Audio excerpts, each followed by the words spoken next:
Instituto Bíblico del Aire, capacitando para el servicio eficaz.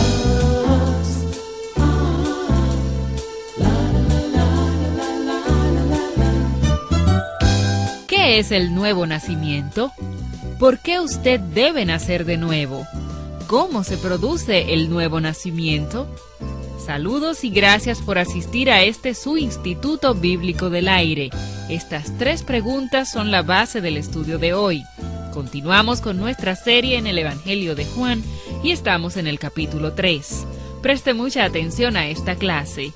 Y si usted no sabe si ha nacido de nuevo o está seguro de que no ha ocurrido esto en su vida, tome en consideración lo que Jesús nos enseñará sobre el nuevo nacimiento en la entrevista que sostuvo con un hombre llamado Nicodemo. Alberto Valle ya está listo con la presentación de este interesante estudio. Saludos, amigo y amiga del Instituto Bíblico del Aire. Esas 3 preguntas que nos ha formulado Georgina en la introducción son usuales cuando a una persona se le dice que debe nacer de nuevo. En nuestros últimos estudios hemos estado considerando el capítulo 3 del Evangelio de Juan o la entrevista entre Jesús y Nicodemo. Le sugiero que estudie y medite este capítulo haciéndose esas 3 preguntas. ¿Qué es el nuevo nacimiento? ¿Por qué debo nacer de nuevo? ¿Y cómo puede una persona nacer de nuevo? Cuando estudiamos este capítulo 3 de San Juan, estamos analizando el interesante concepto del nuevo nacimiento. Veamos, por ejemplo, lo que nos dice este capítulo desde el verso 14. Y como Moisés levantó la serpiente en el desierto, así es necesario que el Hijo del Hombre sea levantado, para que todo aquel que en él cree no se pierda, mas tenga vida eterna. Porque de tal manera amó Dios al mundo, que ha dado a su Hijo unigénito, para que todo aquel que en él cree no se pierda, mas tenga vida eterna. Porque no envió Dios a su Hijo al mundo para condenar al mundo, sino para que el mundo sea salvo por él. El que en él cree no es condenado, pero el que no cree ya ha sido condenado, porque no ha creído en el nombre del unigénito Hijo de Dios. Y esta es la condenación, que la luz vino al mundo, y los hombres amaron más las tinieblas que la luz, porque sus obras eran malas. Porque todo aquel que hace lo malo, aborrece la luz, y no viene a la luz, para que sus obras no sean reprendidas. Mas el que practica la verdad, viene a la luz, para que sea manifiesto que sus obras son hechas en Dios. Muchos estudiosos creen que estas palabras fueron dichas por Jesucristo y que es aquí donde concluye su diálogo con Nicodemo. Es interesante y debemos pensar cómo Juan supo de este intercambio de palabras entre Jesús y Nicodemo. Es posible que en medio de la noche Juan escuchara a Nicodemo y a Jesús hablando mientras los demás dormían. Quizás fue el mismo Jesús quien le dijo a Juan lo que había ocurrido durante la entrevista. De todas maneras, se trató de una entrevista privada entre Jesús y este hombre llamado Nicodemo, el cual era miembro del Sanedrín. De acuerdo con el verso número 10, Nicodemo era un sobresaliente maestro en Jerusalén y en todo Israel. En otras palabras, el capítulo 3 de Juan nos está diciendo que uno de los maestros más sobresalientes de Israel vino a Jesús para sostener una entrevista con él en privado. Nicodemo comienza su diálogo con Jesús con una maravillosa declaración. Rabí, sabemos que has venido de Dios como maestro, porque nadie puede hacer estas señales que tú haces si no está Dios con él. Usted puede notar cómo los evangelios enfatizan que Jesús estuvo ocupado haciendo buenas cosas. Sabemos de muchas de las sanidades que Jesús hizo, pero hay muchas de ellas de las cuales ni siquiera sabemos. Uno de los versos finales de este evangelio nos dice que si se escribieran todas las cosas que Jesús hizo, ni aun en el mundo cabrían todos los libros que se tendrían que escribir. Asumimos que Nicodemo fue sincero cuando hizo esta declaración, y esto se basa en las Escrituras.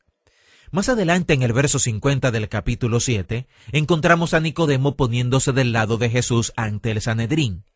Cuando el Sanedrín habló negativamente sobre Jesús y mostraron hostilidad hacia él, fue Nicodemo quien preguntó: ¿acaso juzga nuestra ley a un hombre sin haberlo oído antes? Y en Juan 19, verso 39, fue este hombre Nicodemo quien reclamó el cuerpo de Jesús junto a José de Arimatea cuando todos los discípulos dejaron a Jesús. Fueron ellos los que le dieron una sepultura decente a su cuerpo. Este hombre fue sincero y enfocó su atención en las cosas que Jesús había hecho. Observe cómo en el libro de los Hechos la religión establecida, la cual continuó siendo hostil hacia los apóstoles, confesaron que no podían negar el hecho de que grandes cosas estaban siendo hechas por los apóstoles. Eso fue lo que sucedió con Jesús y lo mismo con sus apóstoles. Y como sugerimos en nuestro último estudio, lo mismo debería suceder con nosotros.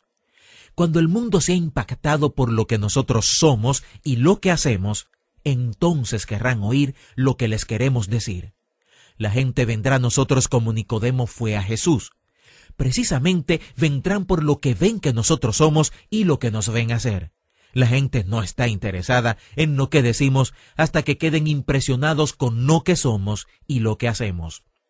En esta entrevista creemos que Nicodemo vino a Jesús como diciéndole: quiero oír lo que tienes que decir porque he visto lo que eres y lo que haces.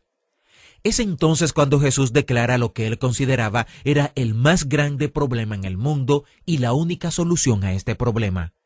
Jesús lo puso de esta manera, y me gustaría leérselo en la versión popular de la Biblia, la versión Dios habla hoy. Escuche cómo dice. Jesús le dijo: te aseguro que el que no nace de nuevo no puede ver el reino de Dios. Nicodemo le preguntó: ¿y cómo puede uno nacer cuando ya es viejo? ¿Acaso podrá entrar otra vez dentro de su madre para volver a nacer? Jesús le contestó: te aseguro que el que no nace de agua y del Espíritu no puede entrar en el reino de Dios. Lo que nace de padres humanos es humano. Lo que nace del Espíritu es espíritu. No te extrañes de que te diga: todos tienen que nacer de nuevo. Usted recordará que en nuestro último estudio parafraseamos las palabras del Señor Jesús diciendo: no te maravilles como si nacer de nuevo fuera algo innecesario. No te maravilles como si fuera algo incomprensible cuando te digo que debes nacer de nuevo. No te maravilles como si fuera algo imposible. Nuevamente le sugiero que cuando lea este pasaje estudie esta narrativa, este diálogo y conteste estas tres preguntas. ¿Qué significa nacer de nuevo? ¿Por qué debo nacer de nuevo? ¿Y cómo puedo nacer de nuevo? Como hemos dicho, vamos a contestar estas tres preguntas. En primer lugar, ¿qué significa nacer de nuevo? En 2 de Corintios capítulo 4 y 5, el apóstol Pablo nos da un gran estudio sobre valores. En esos magníficos versos, el apóstol nos dice que lo eternal es de mayor valor que lo temporal. Y luego nos dice que lo espiritual en el hombre es de más grande valor que lo físico. En vista de que la parte espiritual del hombre existirá para siempre, y en vista de que lo eternal es de más grande valor que lo temporal, esa parte invisible, interna y espiritual del hombre es de más grande valor que su parte física. Él nos dice que mientras el hombre externo se va desgastando, el interno se renueva día a día. Eso es algo maravilloso de compartir con personas que sufren de enfermedades como el cáncer o el SIDA. Es posible que nos podamos preparar para el estado eterno, aunque nuestro hombre externo se vaya desgastando. Observe cómo en 2 de Corintios 4 y 5 el apóstol Pablo llama a nuestro cuerpo un tabernáculo. Otras versiones de la Biblia traducen un recipiente perecedero.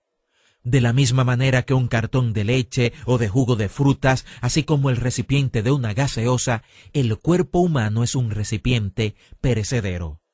Pablo nos dice que un día, cuando el contenido de este frasco sea sacado, entonces ese hombre externo será deshecho. Así que un cuerpo perecedero no es algo de valor extremo. Es el tesoro que se encuentra dentro de ese tabernáculo lo que tiene real valor. En resumen, ese hombre interno, invisible y espiritual es de mucho más valor que nuestro hombre externo. Y podríamos aplicar eso diciendo que la sanidad interna es más importante que la sanidad externa. Desde la perspectiva eterna, desde la perspectiva de Dios, ese hombre interno es de mucho más valor que nuestro hombre externo. Cuando Jesús dijo, lo que es nacido de la carne, carne es, y lo que es nacido del espíritu, espíritu es, Creo que lo que nos quiso decir fue que para que usted tuviera una vida física, un hombre externo, ese recipiente perecedero tuvo que nacer físicamente. Pero también, para que usted pudiera tener este gran tesoro dentro de su recipiente perecedero, de la misma manera que usted nació físicamente, debe nacer en su hombre interno. Su ser físico nació gracias a un proceso que comenzó con un huevo y un embrión en el vientre de una mujer. Luego vino la crisis del nacimiento y el crecimiento hasta desarrollar la madurez. De la misma manera que hubo un comienzo, un inicio para su parte física, debe haber un comienzo para su parte espiritual. Ese hombre interno tiene que nacer, pero nacer de arriba, nacer de Dios. Jesús nos dice simplemente cómo ese hombre interno llegó a existir o cómo llegó a formarse. El comienzo del hombre interno, el nacimiento de la parte espiritual de nosotros, ese invisible y espiritual hombre interno que es de mucho más valor que nuestro hombre físico, es de eso que nos habla Jesús cuando enfoca el tema del nuevo nacimiento. El nuevo nacimiento es simplemente el nacimiento de la dimensión espiritual del ser humano. En el próximo estudio continuaremos contestando estas preguntas. Medítelas y pregúntese a usted mismo, ¿he nacido de nuevo? De esta forma concluimos otra importante clase del Instituto Bíblico del Aire. Esperamos que haya sido de gran edificación para usted. Si así ha sido, nos gustaría recibir noticias suyas. Le invitamos a escribirnos y contarnos en qué forma estos estudios son de bendición para usted. No olvide solicitar los materiales que acompañan esta serie de estudios que recibirá completamente gratis a vuelta de correos. Esta es la dirección: Instituto Bíblico del Aire, P.O. Box 2805, Miami, Florida 33265, Estados Unidos, o al correo electrónico iba@transmundial.org. Que Dios le bendiga. Nos encontramos en la próxima clase. Instituto Bíblico del Aire, capacitando para el servicio eficaz.